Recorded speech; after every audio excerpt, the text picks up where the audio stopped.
Hey guys, welcome to SSD's weekly news recap.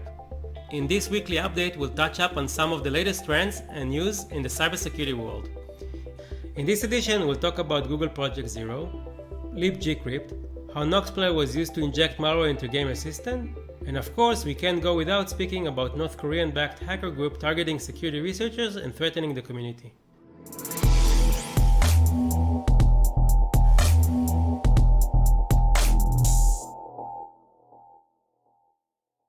So let's begin with a story that has been troubling our community for the last few weeks, the campaign targeting security researchers backed by North Korea government. This troubling news came to us through the Google threat analysis group called TAG. This group found out that malicious actors backed by North Korean government have been executing a social engineering campaign for the past few months, specifically targeting researchers working on the security vulnerabilities.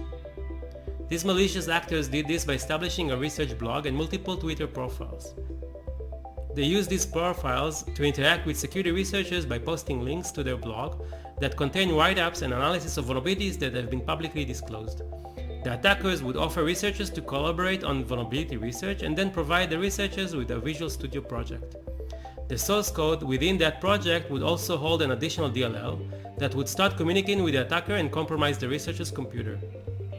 TAG has also found several cases where the researchers have been compromised by just visiting the malicious blog site. Once they visited the blog's website, a malicious service was installed on the researcher's system, and an in-memory backdoor would contact the attacker. It seems that the target for the campaign was stealing an exploit developed by the researchers and then using these exploits to stage further attacks on other victims. Luckily, Google provided all their findings in an advisory. We advise you to take a look and see whether you made any contact with any of those Twitter profiles or website, and remember, of course, to always be cautious and vigilant online. You can find the link for Google's advisory in the description down below. Let's now talk about a great find by Google Project Zero team, a vulnerability in GNU-PG's Libgcrypt library that allows attackers exploiting this vulnerability to trigger an RC attack.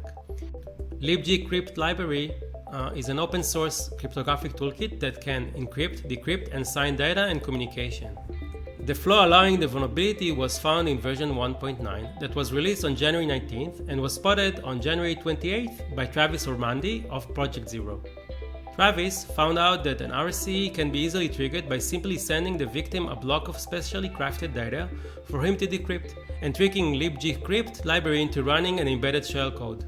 The cryptographer Filippo Valsoda did analysis of this vulnerability and suggested that the bug was caused by a memory safety issue found in C and may have related to efforts to defend against a timing side channel attack.